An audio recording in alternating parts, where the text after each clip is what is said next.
வணக்கம் நண்பர்களே.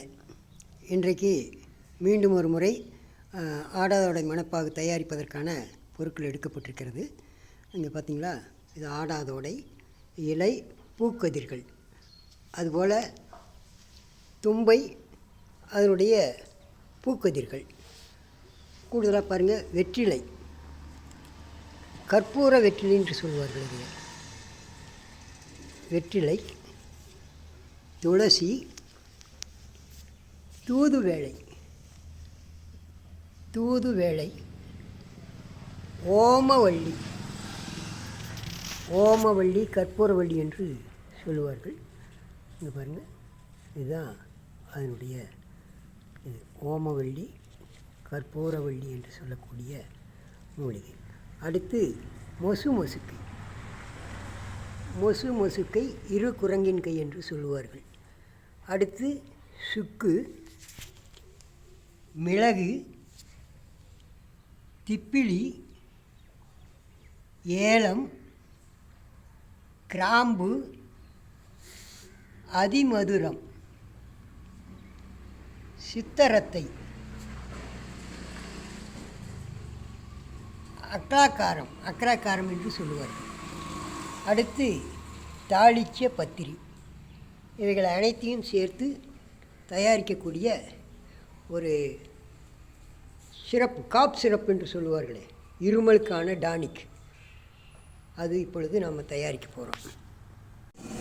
மேலே கூறப்பட்ட அனைத்து மூலிகைகளையும் பொடி பொடியாக நறுக்கி நீரோடு சேர்த்து இப்பொழுது கஷாயமாக தயாரிக்கப்படுகிறது. வெட்டி போட்ட மூலிகைகளெல்லாம் 8 கொன்றாக சுன்ற வைத்து இப்பொழுது அந்த கஷாயத்தை இறக்கி வைத்துள்ளோம். இந்த கஷாயத்தில் சீனா கற்கண்டு இப்பொழுது கலக்கப்படுகிறது. சீனா கற்கண்டு இப்பொழுது கலக்கப்படுகிறது.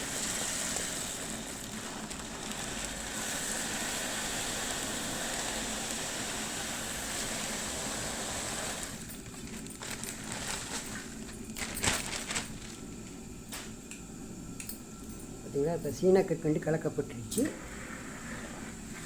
அதற்கப்புறம் அந்த கடைச்சரக்குகள், அரைத்து வச்சிருக்கக்கூடிய கடைச்சரக்குகளை அரைத்து இப்பொழுது இதோடு கலக்கப்படுகிறது. இந்த கடைச்சரக்குகள் அனைத்தும் அரைக்கப்பட்டு, அந்த கடைச்சரக்குகள் அனைத்து அரைக்கப்பட்ட கடைச்சரக்குகள் இதில் கலக்கப்படுகிறது.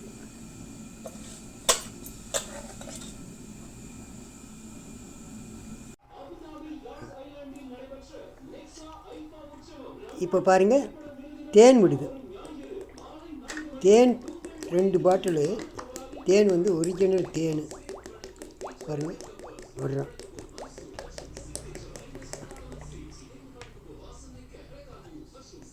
பியூர் தேன் 2 பாட்டிலு இதில் தேன் விடப்படுது.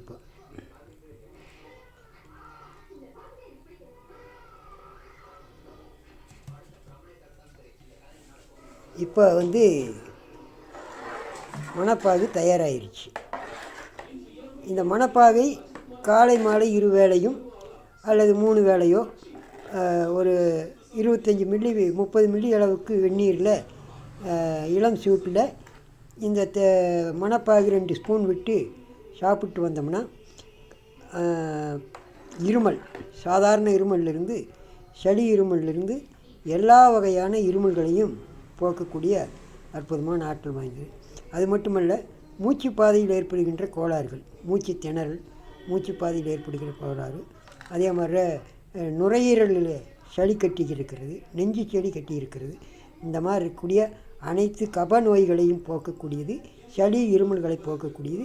குளிர் காய்ச்சலுக்கு கூட இதை சாப்பிடுகிற நேரத்தில் குளிர் காய்ச்சல் கூட குணமாகக்கூடிய ஒரு அற்புதமான ஆற்றல் இந்த மணப்பாகிற்கு இருக்கிறது. நன்றி, வணக்கம். பழனியிலிருந்து மருத்துவர் செல்வராஜ்.